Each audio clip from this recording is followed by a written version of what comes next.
இன்னும் வரையும் பிஜேபி பத்தி பேசவே இல்லை. பிஜேபின்ற ஒரு வார்த்தையை அவங்க எடுக்கவே இல்லை சுத்தமா. அப்படியே மூடி மறைச்சிட்டாங்க. எதனால? கரூர்ல 41 பேர் இருந்தாங்க, சிபிசிஐடி வழக்கு. அதுல இருந்து வெளியே வர்றதுக்காக அதை அவாய்ட் பண்றாங்களா என்னன்னு கூட தெரியல. சுத்தமா பிஜேபின்ற வார்த்தையை எடுத்துல. இப்ப கூட இடையில திருப்பரங்குன்றத்துல கோயில் இஷ்யூ வந்துச்சு, பேசவே இல்லை. நான் கேட்கிறேன், விஜய் இந்த கட்சி நீயா உருவாக்குன? இந்த கொடியை உனக்கு யார் டிசைன் பண்ணி கொடுத்தது? கொடியை உனக்கு யார் டிசைன் பண்ணி கொடுத்தது? அந்த கொடியோட அருமை தெரியுமா உனக்கு? அவரு வந்தாரு, இதே மாதிரிதான் நான் மாற்றேன்னாரு, எல்லாத்தையும் உடைச்சாரு. ரொம்ப கடுமையா திமுக வந்து எங்களை விட ரொம்ப வலிமையா அவர் வந்து எதிர்த்தாரு. ஆனா இப்போ ஒரே ஒரு ராஜ்யசபா எம்பிக்கு போயிட்டு அவ்வளவுதான், அவங்க காலில் போய் விழுந்துட்டாரு. புஷி ஆனந்துக்கு இருக்கிற அடிப்படை அக்கறை கூட விஜய்க்கு ஆரம்ப காலத்துல எதுவுமே இல்லை. மேலே ஏறுவாங்க, கைத்துல தொங்குவாங்க, இவ்வளோ விஷயங்கள் பண்ணியும் இந்த பொண்ணுக்கு வந்து தப்பா சிகிச்சை பண்ணதுனால காலே போயிடுச்சு. அவங்க அப்பா ஒரு ஆள் தான் வந்து போராடிட்டு இருக்காரு. அதுக்காக எந்த கட்சியில இருந்தும் யாருமே வரலையே, ஏன்? அது வந்து அவர் வந்து காவல்துறையில இருக்கிறதுனால காவல்துறையில அவர் மேல பயங்கர ப்ரெஷர் இருக்கு. நார்மலான நம்ம இப்ப பைக்ல போகும்போது ஹெல்மெட் போலனாலே துரத்தி வந்து பிடிக்கிறாங்க. அப்படின்றப்போ போதைப் பொருளே விற்கிறாங்க. அவங்க எல்லாருக்கும் எல்லாமே தெரியுது, ஆனா யாருமே அதை கண்டுக்க மாட்டேங்கிறாங்க. பிடிச்சாலும் விட்டுடுறாங்க ஈஸியா. அவங்களோட நோக்கம் எல்லாமே காசு மட்டும்தான், காசு பணம். நீங்க பார்த்துருப்பீங்க, வருஷம் 8000 கோடி 4000 கோடி வந்து இங்க வந்து வடிகாலுக்காக வந்து செலவு பண்றாங்க. ஆனா ஒரு மழை, நேற்று முந்தா நாள் ஒரு மழை பெஞ்சிச்சு, கிட்டத்தட்ட அந்த Besantnagar area, Taramani area, Velachery area பூரா தண்ணி நின்னுது. சின்ன சின்ன பசங்களுக்கும் இப்ப எளிமையா கிடைக்குது. அப்படின்றப்போ இது காவல்துறைக்கும் இது கண்டிப்பா தெரியும் போது அவங்க நினைச்சாங்கன்னா ஈஸியா அதை வந்து ஸ்டாப் பண்ணிடலாம். ஆனா பண்ண மாட்டேங்கிறாங்க. இதுக்கு பின்னாடி அரசியல் இருக்குது. கண்டிப்பா அரசியல் லிங்க் மூலியமா தான் இதெல்லாம் பண்ணிட்டு இருக்காங்க. நாங்க எப்படி திருநெல்வேலின்னு பண்றோமோ அதே மாதிரி திருநெல்வேலியிலிருந்து உருவானதான் திமுக, அதிமுக எல்லாருமே அதுல இருந்து உருவானது. ஆனா இன்னைக்கு அவங்க அப்படியே இருக்காங்க. உலக நாடுகளுக்கு அவங்க சொத்து வச்சிருக்காங்க. வெளிநாடு போய் இங்க இருந்து வெளிநாடு போறாங்க. 100 கோடி ரூபா பட்ஜெட் சொல்லிட்டு வெளிநாடு போறாங்க. எதுக்காக போறாங்கன்னா, நாங்க போய் வெளிநாட்டுல இருந்து கம்பெனியை கொண்டு வரன்னு சொல்லிட்டு போறாங்க. இங்க இருந்து 1600 கோடி ரூபாய்க்கு இங்க இருந்து 100 கோடி ரூபாய் செலவு பண்ணிட்டு போயிட்டு அங்க போய் 1600 கோடி ரூபாய் சிங்கப்பூர், மலேசியா, துபாய், தாய்லாந்துன்னு சொல்லிட்டு அங்க 6 கம்பெனிகளை உருவாக்கிட்டு நம்ம சிஎம் இங்க வராரு. மத அரசியல் நடத்திட்டு இருக்காங்க. அதை பத்தி கூட இன்னும் விஜய் வந்து அதை பேசவே மாட்டேங்கிறாப்பு. அதே மாதிரி ஏடிஎம்கே பத்தியும் ஒரு விமர்சிக்கதே கிடையாது. மேபி அவங்க கூட ஜாயின் ஆக கூட வாய்ப்பு இருக்குது. டிஎம்கே ஆட்சியை பத்தி என்ன நினைக்கிறீங்க? சட்ட ஒழுங்கை பத்தி என்ன நினைக்கிறீங்க? திமுக ஆட்சியை பத்தி நாங்க சொல்றதை விட நீங்க இப்ப என்ன நடந்துகிட்டு இருக்குன்றதை நீங்க பார்த்துட்டே இருக்கீங்க. உதாரணத்துக்கு நாங்க காலை வந்து வாக்கு சேகரிப்பு செல்றோம். அப்போ வந்து பெரியவங்கல இருந்து சின்னவங்க வரைக்கும் இப்போ மழை பெய்யுது, வேளச்சேரி வந்து மெயின் ரோடு மட்டும்தான் வேளச்சேரி கிடையாதுப்பா, தரமணியும் வேளச்சேரி தான். எங்களை யாரும் வந்து பார்க்க மாட்டாங்க. நாங்கள் சாப்பாட்டுக்கு இல்லாதவங்களா? வெறும் உணவு பொட்டலம் மட்டும் கொடுத்தா போதுமா? அடிப்படை வசதி எங்களுக்கு தேவையில்லையா அப்படின்னு சொல்லிட்டு அவங்ககிட்ட கேட்குறாங்க. அது கேட்கும்போது அதுக்கான விளக்கங்கள் வந்து எங்கள் சட்டமன்ற உறுப்பினர் கீர்த்தனா அவங்க வந்து அதுக்கு விலகி சொன்னாங்க. டிஎம்கே ஆட்சியை பத்தி என்ன சொல்றது? அவங்க வந்து வாக்குறுதி நிறைய கொடுக்குறாங்க. ஆனா கொடுக்குறத பாதிதை அவங்க நிறைவேற்றுறதே கிடையாது. மேலோட்டமா என்ன பண்ணமோ பண்ணிட்டு போயிடுறாங்க. இப்போ உதாரணத்துக்கு இப்போ நாங்கள் காலையில கூட இங்க வந்து பிரச்சாரத்துக்கு வந்திருந்தோம். நாங்க எங்க வேட்பாளர் எல்லாரும் சேர்ந்து வந்திருந்தோம். ஒரு ரோடுமே சரியில்லை. அங்கங்க நீங்க மேல பாத்தீங்கன்னா ஃபுல்லா கரண்ட் கம்பி அந்தந்த அங்க கிடக்குது. ரோடு சரியில்லை, சிஸ்டமே டோட்டலா சரியில்லாம இருக்குது. இதுக்கு ஒரு மாற்றம் வேணும் கண்டிப்பா. இல்லை, கண்டிப்பா. நீங்க பாத்தீங்கன்னா கடந்த ஒரு 2 வருடங்களாவே சட்டம் ஒழுங்கு ரொம்பவே சீர்கெட்டு இருக்கு. இப்போ பாத்தீங்கன்னா கொலை, கொள்ளை, கற்பழிப்பு மற்றும் போதைப் பொருள் புழக்கத்துல ரொம்ப அபரிகரமான வளர்ச்சியா இருக்கு. இதுக்கு வந்து நடவடிக்கை எடுக்க முடியல. அது ஏன் அப்படின்னா, இதுல ஒவ்வொரு நபர்களுக்கும், அதாவது குற்றம் செய்யற நபர்களுக்கும் திமுகவின் முக்கிய பொறுப்பாளர்களாக இருக்கிற மாவட்ட செயலாளராகவும், பகுதி செயலாளராகவும், வட்ட செயலாளர், இவங்களுக்கெல்லாம் தொடர்பு இருந்தது. அதனாலேயே சட்டம் ஒழுங்கு திமுக அரசுல மிகவும் கேள்விக்குறியா ஆயிடுச்சு. குறிப்பா கஞ்சாவை விட வேறு சில போதை பழக்கங்கள் எல்லாமே தமிழ்நாட்டில் ரொம்பவே அதிகரிச்சுட்டு வருது. அதுக்கு வந்து குற்றங்களுக்கு முறையான தண்டனையும் கொடுக்க முடியாத அளவுக்கு இன்னைய திராவிட மாடல் அரசு வந்து இயங்கிட்டு வருது.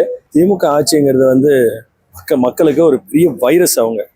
ஏன்னா அவங்க ஆரம்பிச்ச நோக்கத்துக்கு, அவங்க என்ன நோக்கத்துல ஆரம்பிச்சாங்களோ இப்போ அந்த நோக்கத்துல கிடையாது. அவங்களோட நோக்கம் எல்லாமே காசு மட்டும்தான், காசு பணம். நீங்க பார்த்துருப்பீங்க, வருஷம் 8000 கோடி 4000 கோடி வந்து இங்க வந்து வடிகாலுக்காக வந்து செலவு பண்றாங்க. ஆனா ஒரு மழை, நேற்று முந்தா நாள் ஒரு மழை பெஞ்சிச்சு, கிட்டத்தட்ட அந்த Besantnagar area, Taramani area, Velachery area பூரா தண்ணி நின்னுது. இவங்க என்ன பண்றாங்க? 8000 கோடி ஒதுக்குறாங்க, 4000 கோடி ஒதுக்குறாங்க. இந்த லாஸ்ட் வருஷம் 4000 கோடி ஒதுக்கியிருக்காங்க. இதெல்லாம் எதுக்கு ஒதுக்குறாங்க? கொஞ்சம் அவங்க ஒதுக்குற பணத்துல ஒரு 1000 கோடி செலவு பண்ணா கூட இங்க இருக்கிற தண்ணி தேங்காது. எங்களை வந்து திமுக வந்து ஒரு மிகப்பெரிய வைரஸ். பெண்களுக்கான அநீதிலாம் கொஞ்சம் கொஞ்சமா இன்க்ரீஸ் ஆகுது தமிழகத்துல. அதை பத்தி என்ன நினைக்கிறீங்க? போதை புழக்கம்ன்றது அதிகரிச்சிருக்கு. பெண்களுக்கான பாதுகாப்புன்றது வந்து தண்டனைகள் மிகவும் கடுமையாக்கப்படணும். இப்போ யார் வேணா வரலாம், யார் வேணா என்ன வேணா பண்ணலாம், பண்ணிட்டா ஒரு பெயிலில் வந்துடலாம், ஈஸியா ஃபியூ மந்த்ஸ்ல பெயிலில் வந்துடலான்ற ஒரு தைரியம் அவங்களுக்கு இருக்குது. கை வச்சா அவங்களுக்கு வந்து மறக்க முடியாத ஒரு தண்டனையை கொடுக்கணும். அப்பதான் நெக்ஸ்ட் டைம் கை வைக்கும் போது பயப்படுவாங்க, ஒருத்தரும் பயப்படுவாங்க. போதைப் பொருள் வந்து எப்படின்னா சின்ன சின்ன பசங்களுக்கும் இப்ப எளிமையா கிடைக்குது அப்படின்றப்போ இது காவல்துறைக்கும் இது கண்டிப்பா தெரியும் போது அவங்க நினைச்சாங்கன்னா ஈஸியா அதை வந்து ஸ்டாப் பண்ணிடலாம். ஆனா பண்ண மாட்டேங்கிறாங்க. இதுக்கு பின்னாடி அரசியல் இருக்குது. கண்டிப்பா அரசியல் லிங்க் மூலியமா தான் இதெல்லாம் பண்ணிக்கிட்டு இருக்காங்க. தனியா யாரும் இப்படி பண்ண மாட்டாங்க. இப்ப நார்மலான நம்ம இப்ப பைக்ல போகும்போது ஹெல்மெட் போடனாலே துரத்தி வந்து பிடிக்கிறாங்க. அப்படின்றப்போ போதைப் பொருளே விற்கிறாங்க. அவங்க எல்லாருக்கும் எல்லாமே தெரியுது, ஆனா யாருமே அதை கண்டுக்க மாட்டேங்கிறாங்க. பிடிச்சாலும் விட்டுடுறாங்க ஈஸியா. இது வந்து கண்டிப்பா இது ஒரு மாற்றம் வேணும். இது அரசாங்கம் தான் இது நடத்துதுன்னு நான் நினைக்கிறேன். அதை சொல்றேன், திராவிட மாடல் அரசுல இன்னைக்கு பெண்களுக்கான பாதுகாப்பு வந்து ரொம்பவே கேள்விக்குறியா இருக்கு. இப்போ சீமானன் அவர் சொல்றாரு, என் பிள்ளைகள் மீது கை வச்சால் அவனை கொன்னு புதைச்சிட்டு தான் இவங்க கிட்ட அடுத்த நடவடிக்கை எடுப்போம் அப்படின்ற மாதிரி சொல்றாரு. அந்த மாதிரி ஒரு ரொம்ப கடுமையான சட்டங்கள் வந்தா மட்டும்தான் இது போன்ற குற்றங்கள் குறையும். நாம் தமிழர் கட்சி எல்லாருக்கும் வந்து மக்களுக்கு ஒரு பிரச்சனை குரல் கொடுக்குறாங்க. இந்த பொண்ணுக்கு வந்து தப்பா சிகிச்சை பண்ணதுனால காலே போயிடுச்சு. அவங்க அப்பா ஒரு ஆள் தான் வந்து போராடிட்டு இருக்காரு. அதுக்காக எந்த கட்சியில இருந்தும் யாருமே வரலையே, ஏன்? அது வந்து அவர் வந்து காவல்துறையில இருக்கிறதுனால காவல்துறையில அவர் மேல பயங்கர ப்ரெஷர் இருக்கு, புரியுதுங்களா? இவர் வந்து டைரக்டா போய் அங்க போய் அவர் பேசியிருக்கணும். அந்த விஷயம் அண்ணன் வந்து ஆல்ரெடி வந்து பேசியிருக்காங்க. அவங்க அப்பாட்ட ஃபோன் பண்ணி பேசியிருக்காங்க. நாங்க இருக்கோம்னு அவங்க அப்பாட்ட சொல்லியிருக்காங்க. அது நல்லபடியாக நடந்துட்டு இருக்குது. ஆனா அவங்களே என்ன சொல்றாங்க, இதை நான் பாத்துக்கிறேன்னு, நீங்க உங்க வேலையை பாருங்க. இப்போ வந்து நீங்க எனக்கு துணையா இங்க வந்து நின்னீங்கன்னா உங்களோட அரசியல் வேலை வந்து பாதிக்கப்படும், அதை ஒரு காரணமா சொல்லிட்டு இருப்பாங்க. அதனால நீங்க பாருங்க, என்னால முடிஞ்சாலும் நான் போராடுறேன்னு, நீங்க என்னால முடியலன்னா நீங்க வாங்கினா உங்க கட்சி வந்து எங்களோட போராட செய்யுங்க அப்படின்னு சொல்லிட்டு அண்ணா அங்க பேசிட்டாங்க. அது அங்க நல்லபடியா தான் போயிட்டு இருக்கு. இல்ல, அது இப்ப அண்ணன் நடவடிக்கை பார்த்துட்டு தான் இருக்காங்க. அது தேர்தல் பணி காரணமா இப்ப இது ரொம்ப இதுவா இருக்காங்க. இதுலயுமே நமக்கு பணையேற அந்த இசக்கி அவரோட வந்து கண்டிப்பா நடவடிக்கை எடுக்கணும்னு சொல்லி அண்ணன் அறிக்கை விட்டுருக்காங்க. இந்த மா சுப்பிரமணியம் அவருக்கு வந்து தொடர்பு இருக்கிறதா வந்து அந்த காவல்துறை சொல்றாங்க. அவரோட மகளுக்கு வந்து தவறான சிகிச்சை பெற்று கால் இதுவாயிட்டு இருக்கு. அது கண்டிப்பா நாம் தமிழர் கட்சி அது நோட் பண்ணிட்டு தான் இருக்காங்க. அவர் தொடர்பு கொள்ள முயற்சி பண்ணிருக்காரு. தாவேகா தொண்டர்களை தற்கூரி அணில் கூட்டம்னு சொல்றாங்களே, அதை பத்தி உங்களோட கருத்து என்ன? உண்மையான வார்த்தை தானே அது. அவங்க யாருக்கும் சிந்திக்கிறதுக்கான திறனே இல்லை. அதுக்கேற்ற மாதிரி அவங்க தலைமையே நடந்துக்கிறாங்க. அவங்க அவ்வளவுதான். அவங்க விஜயே வராப்புல அவர் பிரச்சாரத்துக்கு வராரு, அவர் சொல்றதே கேட்க மாட்டாங்க. ஜோம்பிஸ் மாதிரி மண்டியில ஏறி குதிச்சுக்கிறாங்க. தர்பூசணி விட்டா விஜய் தலையிலே போட்டிருப்பாங்க இப்ப கூட இடையில. அதை அவர் கொஞ்சம் திருத்திக்கணும். முதல்ல அரசியலுக்கு வந்து சிஎம் வரும்னு ஆசைப்பட்டாரு, ஓகே. முதல்ல அவர் கூட்டத்தை அவர் சரி பண்ணிக்கணும். அங்க அவங்க ஸ்டாண்டர்டா ஸ்ட்ராங்கா இருந்தாங்கன்னா மேபி அவங்க நினைக்கிறது கூட நடக்க வாய்ப்பு இருக்கு. முதல்ல அவங்க கட்சியை முதல்ல சரி பண்ணணும், அப்புறம் நாட்டை மாத்தலாம். இல்ல, அது ரொம்பவே வருத்தம் அளிக்குது. ஏன் அப்படின்னா, நம் தமிழ் பிள்ளைகள் அவங்க 1000 தான் இருந்தாலும் 1000 நமக்கு முரண் இருக்கு. அவங்க செய்யற விஷயங்கள் எல்லாத்துலயுமே நமக்கு முரண் இருக்கு. நமக்கு அது ஆதரவு கிடையாது. 1000 தான் இருந்தாலும் அவர்கள் தமிழர்கள், தமிழ் பிள்ளைகள் அறியாமையில தான் பண்றாங்க. அதனால தயவு செஞ்சு மற்ற கொள்கை பேசுறவங்க யாராகட்டும், திராவிடமாகட்டும், தலித்தியமாகட்டும், இந்துத்துவம் பேசுறவங்க ஆகட்டும், கம்யூனிசம் பேசுறவங்க ஆகட்டும், இடதுசாரி பேசுறவங்க ஆகட்டும், எல்லாருமே தயவு செஞ்சு அந்த பிள்ளைகளை ரொம்ப கொச்சைப்படுத்தி விமர்சனம் செய்ய வேணாம். அவங்க செய்வாங்க. அவங்கள்ட்ட நீங்க வாக்குவாதம் செஞ்சீங்கன்னா நம்ம குடும்பத்தையே ரொம்ப கொச்சையா பேசுவாங்க. அது வந்து அறியாமையில தான் பண்றாங்க. தயவு செஞ்சு அவங்கள வந்து அரசியல் படுத்த முயற்சி பண்ணுங்க. அது வந்து விஜய் அவர்களுக்கு அந்த முயற்சி பண்ண மாதிரி தெரியல. அவர் பண்ணவும் மாட்டாரு. ஏன் அப்படின்னா அவர்களுடைய அந்த சினிமா முகத்திலே வச்சுக்கணும்னு ஆசைப்படுறாரு. அதனால அவங்களை அரசியல் படுத்த அவர் முயற்சிக்கிறதும் இல்லை. தாவேகால இருந்து அவர் என்ன சொல்றாருன்னா, அதிமுக அப்புறம் நாம் தமிழர்லாம் நாங்க போட்டியா பார்க்கல, திமுக மட்டும் தான் நாங்க போட்டியா பாக்குறோம் அப்படின்னு சொல்றாங்க. அதை வச்சு உங்களோட கருத்து என்ன? அவரை விட திரையுலகில் வந்து மூத்தவர் வந்து நம்ம மக்கள் என்ன சொல்றது, அவர் உலக நாயகன் உலக நாயகன். அவர் தான் வந்து அவரு வந்தாரு, இதே மாதிரிதான் நான் மாற்றேன்னாரு. எல்லாத்தையும் உடைச்சாரு. ரொம்ப கடுமையா திமுக வந்து எங்களை விட ரொம்ப வலிமையா அவர் வந்து எதிர்த்தாரு. ஆனா இப்போ ஒரே ஒரு ராஜ்யசபா எம்பிக்கு போயிட்டு அவ்வளவுதான், அவங்க காலில் போய் விழுந்துட்டாரு. அது முடிஞ்சு போச்சு. அதே மாதிரி இவரோட வாக்கு அரசியலை இவர் நிரூபிக்கவே இல்லை. எந்த இடைத்தேர்தலில் போட்டி இல்லை, அப்புறம் வந்து பாராளுமன்ற தேர்தலில் போட்டி இல்லை, எதுலையுமே போட்டி இல்லை. அப்புறம் எப்படி மாற்றுன்னு சொல்ல முடியும்? இல்ல, அது வந்து முழுக்க தவறான ஒரு விஷயம். ஏன்னா கிட்டத்தட்ட ஒரு 60 ஆண்டுகளா திமுகவும் 40 ஆண்டுகளா அதிமுகவும் இருக்கு. 15 ஆண்டுகளா நாம் தமிழர் இருக்கு. 3 ஆண்டுகள் கூட முழுசா நிறைவேறாத தாவேகா வந்து எப்படி ஒரு ஒரு ஆளும் ஒரு வர்க்கம் திமுகவோட போட்டி போட முடியும்ன்றது அது நிச்சயமா ஏற்றுக்கொள்ளவே முடியாத ஒண்ணு. சினிமா மோகத்தை மட்டுமே நம்பி அரசியலுக்கு வந்தது தாவேகா. 15 ஆண்டுகளா அம்மையார் ஜெயலலிதா இருக்கும் போதும் சரி, கருணாநிதி அவர்கள் இருக்கும் போதும் சரி, அண்ணன் சீமான் அவர்கள் களத்துல தொடர்ச்சியா நின்று நாங்க கிட்டத்தட்ட 4-5 தேர்தல் போட்டியிருக்கோம். 1.1% ஆரம்பிச்சு இன்னைக்கு நாங்க வந்து 8.5% வாங்கி இந்திய தேர்தல் ஆணையத்தால் அங்கீகரிக்கப்பட்ட ஒரு கட்சியா உருமாறி இருக்கும். அப்படி இருக்கிறப்போ எங்களை புறக்கணிச்சு அவர் அரசியல் பேசுறது நிச்சயமா நாங்க ஏத்துக்க மாட்டோம். இன்னொன்னு, கொள்கையற்ற ஒரு கூட்டம். புஷி ஆனந்துக்கு இருக்கிற அடிப்படை அக்கறை கூட விஜய்க்கு ஆரம்ப காலத்துல எதுவுமே இல்லை.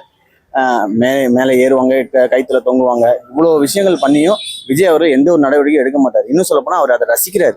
அவருக்கு இன்னும் அரசியல் புரிதல் இல்லை. அதை இன்னும் கொஞ்சம் வளர்த்துக்கணும். வந்த மாநாட்டிலேயே கொள்கை எதிரி வந்து டிஎம்கே, கொள்கை எதிரி வந்து பிஜேபி, அரசியல் எதிரி டிஎம்கேன்னாங்க.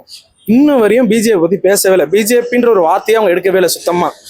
அப்படியே மூடி மறைச்சிட்டாங்க. எதனால? கரூர்ல 41 பேர் இருந்தாங்க, சிபிசிஐடி வழக்கு. அதுல இருந்து வெளியே வர்றதுக்காக அதை அவாய்ட் பண்றாங்களா என்னன்னு கூட தெரியல.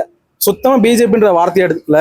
இப்ப கூட இடையில திருப்பரங்குன்றத்துல கோயில் இஷ்யூ வந்துச்சு, பேசவே இல்லை. டிவிக்கே வந்துருச்சா நீங்க சொல்லும் போது எங்களுக்கு தெரியுது. ஏன்னா தலைவர் வந்து வெறும் பொம்மை அமைச்சிட்டு இருக்கிறாரு அங்கங்க. இங்க 2009 எங்க தலைவர் அங்க இறந்துட்டாருன்னு சொன்னதுக்கு அப்புறம் கருணாநிதி குடும்பமும் சீட்டுக்காக போயிட்டு டெல்லியில நின்னாங்க. அதே டைம்ல இந்த விஜய், இப்ப நீங்க சொல்ற இந்த தாவிகா விஜய், அப்போ நாங்களாம் மதிச்ச ஒரு விஜய், என் அண்ணன் தான். அப்போ அண்ணன், இப்ப மானங்கிட்ட அண்ணன் சொல்றேன். ஏன்னா அவரை நான் எதுக்காக உரிமையில சொல்றேன்னா, உண்மையிலே நான் அவரை வந்து அண்ணனா நினைச்சேன். எங்க அம்மாவுடைய மூத்த பிள்ளையா நான் நினைச்சேன் அந்த காலத்துல. அவரு அதே கஷ்டத்துல டெல்லியில ராகுல் காந்தியோட கூட்டணி பண்ணிட்டு இருந்தாரு. எனக்கு வந்து இளைஞரணி பொறுப்பு கொடுங்க, நான் பாத்துக்கிறேன்னு சொல்லிட்டு. அப்ப அவங்க திருப்பி சொன்ன வார்த்தை, உன் படம் சரியா ஓடலன்னு சொல்லிட்டு நீ இங்க வந்திருக்கிற, நீ திரும்பி போடான்னு துரத்தி விட்டாங்க. உங்களுக்கு எல்லாம் தெரியும், நீங்க சின்ன பிள்ளையா இருந்திருப்பீங்க, தெரிஞ்சுக்கோங்க. நான் கேட்கிறேன், விஜய் இந்த கட்சி நீயா உருவாக்குன? இந்த கொடியை உனக்கு யார் டிசைன் பண்ணி கொடுத்தது? அந்த கொடியோடைய அருமை தெரியுமா உனக்கு? அந்த கொடியில இடையில ஒரு பூ இருக்கு, அந்த பூவோடைய அது வரலாறு தெரியுமா? தமிழில தேசிய மலர் அது தமிழில தேசிய மலர் நாங்க எப்படி தெரியுமா பாக்குறோம்? எங்க உயிருக்கு மேல பாக்குறோம். அப்படி கொடியை உங்களால தூக்கி எறிகிறானுங்க. நீ அரசியல் நடத்துறேன்னு சொன்னா நான் நம்பணுமா? நீ எல்லாம் ஒரு கட்சிக்காரனா? நான் வந்து உரிமையில சொல்ல தப்பா நினைச்சுக்காதீங்க. நான் என் அண்ணங்கிற உரிமையில நான் சொல்றேன். எங்க அண்ணன் சொல்லி நீங்க கேட்டிருப்பீங்க. அது 2 வருஷமா கேஸ் நடந்துட்டு இருக்கு. 41 பேரை கொலை பண்ணியிருக்கிறாரு விஜய். அது அவர் மேல எத்தனை கேஸ் போட்டிருக்காங்க சொல்லுங்க? அவர் மேல அதெல்லாம் ஒண்ணும் தேவையில்ல. நீங்க வாங்க, உங்கள்ட்ட விசாரணை இருக்கு அப்படின்னு சொல்லிட்டு வீட்டுல போய் நிக்கிறதுக்கு ஒருத்தன அருகதை இருக்குதா? கேட்டா அவரை நாங்க தொட்டோம்னா அது வந்து பெரிய பிரச்சனை ஆகும். என்ன பிரச்சனை ஆகும்? பிரச்சனை ஆகிறதுக்கு நீ எதுக்கு அரசியல் நடத்த? நீ போ, நாங்க பாத்துக்கிறோம். 41 பேரை கொலை பண்ணிருக்க. நீ லெஃப்ட்ல தானே போயிருக்கணும், நீ ஏன் ரைட்ல போன? அங்க 2 ரோடு இருக்குல்ல, உங்களுக்கு தெரியல, நீங்க பாத்திருப்பீங்க. லெஃப்ட் இருக்கு, ரைட் இருக்கு. லெஃப்ட்ல தானே நீ போயிருக்கணும், எதுக்கு நீ ரைட்ல போன? அங்க உள்ள கட்சிக்காரர் என்ன பண்ணாங்க? லெஃப்ட்ல வந்து கட்சிக்காரங்க நின்றுக்கிட்டு ரைட்ல வந்து பொதுமக்கள், குழந்தைகள், பொம்பளை பிள்ளைங்க எல்லாரும் நிக்க வச்சு ரைட்ல ஜென்ரேட்டர் வச்சிருந்தாங்க. நீ என்ன பண்ண? ரைட்ல ஜென்ரேட்டர் இருக்கு, நான் ஷூட்டிங் எடுக்க போறேன், அங்க என்னோட கேமரா இருக்கு, அது வந்து ஹை பவர் கேமரா. ஷூட்டிங்கே எப்படி கேமரா பண்ணாலும் தெரியும், அது வந்து ஹை பவர் கேமரா. அது வந்து ரைட்ல ஜென்ரேட்டர் பக்கத்துல தான் அதை வைக்கணும்னு சொல்லிட்டு இந்த ஆளு இங்க இருந்து போகும்போது கட்சிக்காரங்களும் சொல்றாங்க, லெஃப்ட்ல வாங்க, நாங்க இடம் ஒதுக்கி இருக்கோம்னு சொல்லிட்டு. ஏன்னா அங்க உள்ளவங்களுக்கு தானே தெரியும். இவர் அங்க போற வரலையும் அங்க எந்த மரணமும் கிடையாது. போலீஸ்காரங்களோ இல்ல திமுகவோ ஏதோ ஒரு தப்பு பண்ணி அங்க ஏதோ ஒரு நடத்திருக்காங்கன்னு வச்சுக்கோங்க. அதுக்கு தூண்டுதலும் அங்க உள்ள நடந்ததுக்கு காரணமும் விஜய் மட்டும்தான். விஜய் தான் நம்பர் 1 தற்கொலை. நான் இல்ல, விஜய் தான் நம்பர் 1 தற்கொலை. அது ஒரு கட்சி கிடையாது. அது ஒரு கொலகார கும்பல். என்னை வருது, அது ஒரு கொலகார கும்பல். அவங்க எல்லா கூட்டத்துக்கும் போகும்போதெல்லாம் யாராவது செத்துட்டு இருக்காங்க. ஏன் அண்ணன் செத்துட்டு இருக்காங்க? எனக்கு வலிக்குது, உனக்கு வலிக்குதா இல்லையா? தாவேகா வரல அப்படின்னா நாம் தமிழர் கட்சி வந்து ஜெயிச்சிருக்கோம் அப்படின்ற கருத்துக்கள் வைக்கிறாங்க. அதை பத்தி என்ன சொல்ல விரும்புறீங்க? கண்டிப்பா. அதாவது ஒரு 8 அடி போனா நாங்க இன்னும் 2 அடி அதிகமாகவே போயிருப்போம். இப்ப 2021 தேர்தலில் மக்கள் நீதி மையம்னு ஒரு கட்சி வந்துச்சு. அவங்க வெளிப்படையா நான் திராவிடம் தான் பேச போறேன்னு சொல்லி வந்தாங்க. ஆனா அவங்க பாத்தீங்கன்னா எங்களோட வாக்கு கிட்டத்தட்ட 4.5% அவங்க ஜெயிச்சாங்க. குறிப்பா சென்னையில தான் அவங்களுக்கு வாக்குகள் அதிகமா வந்துச்சு. ஒருவேளை அவர் வராம இருந்திருந்தா இன்னைக்கு அந்த கட்சி இல்லவே இல்லை, தேர்தலும் போட்டி இல்லை, திமுக கூட தான் இருக்கு. அப்போ அவங்களுக்கு வாக்கு செலுத்தின அந்த 4.5% மக்கள் என்ன ஆவாங்க? அவங்க எதுக்காக வாக்கு செலுத்தினாங்க? ஒரு மாற்றம் நம்பி வாக்கு செலுத்தினாங்க. ஆனா ஏமாற்றமா தான் அவங்களுக்கு முடிஞ்சுது. இப்ப இந்த முறை நாங்க தொடர்ந்து முயற்சி பண்ணும்போது இன்னைக்கு இந்த முறை விஜய் வந்துட்டாங்க. நான் எங்க அண்ணன் வச்சிருக்கிறது எல்லாமே முத்துமணி. எங்க அண்ணன் அடிக்கடி சொல்லியிருக்காங்க, நாங்களாம் வைர மணிகள். எங்க அண்ணன் வந்து செயின். எங்க அண்ணனை ஒட்டி இருக்கிறனாங்களா நாங்க இறந்தாலும் சரி, எங்க பிள்ளைங்க, எங்க பேர பிள்ளைங்க தமிழ் தேசத்துக்கும் சீமானன் கூட மட்டும்தான் இருப்பாங்க. ஏன்னா எங்களுக்குன்னு ஒரு கொள்கை இருக்கு, எங்களுக்குன்னு ஒரு கோட்பாடு இருக்கு, எங்களுக்குன்னு ஒரு தலைவர் இருக்கிறார், மேதகுவேல் பிரபாகரன் இருக்கிறார். எங்களுக்கு நாங்க அவரு கூட இருக்கிறோம். அவரு கூட இருக்கிற வரலையும் எங்க அண்ணன் சீமான் எங்களுக்கு துணையா இருப்பாரு. மக்கள் ஏன் நாம் தமிழருக்கு ஓட்டு போடணும்னு சொல்றீங்க? பேரளவுலையும் பேச்சளவில் மட்டும்தான் அந்த மாற்றம். 2000 கொடுக்குறோம், 2500 கொடுக்குறோம், இலவசங்களை திட்டங்களை கொடுக்குறோம், அந்த மாதிரியான ஒரு விஷயங்களை பண்ணுது. தமிழ் தேசிய நாம் தமிழர் கட்சி அந்த மாதிரியான செயல்பாடு திட்டங்களே அறிவிக்கல. இலவசம் என்றால் கல்வி, குடிநீர், தரமான உலக தரத்துக்கு நிகரான மருத்துவம். நீங்க காசும் சரி பொருளும் சரி எது வேணாலும் கொடுத்தா வாங்கிக்குவாங்க.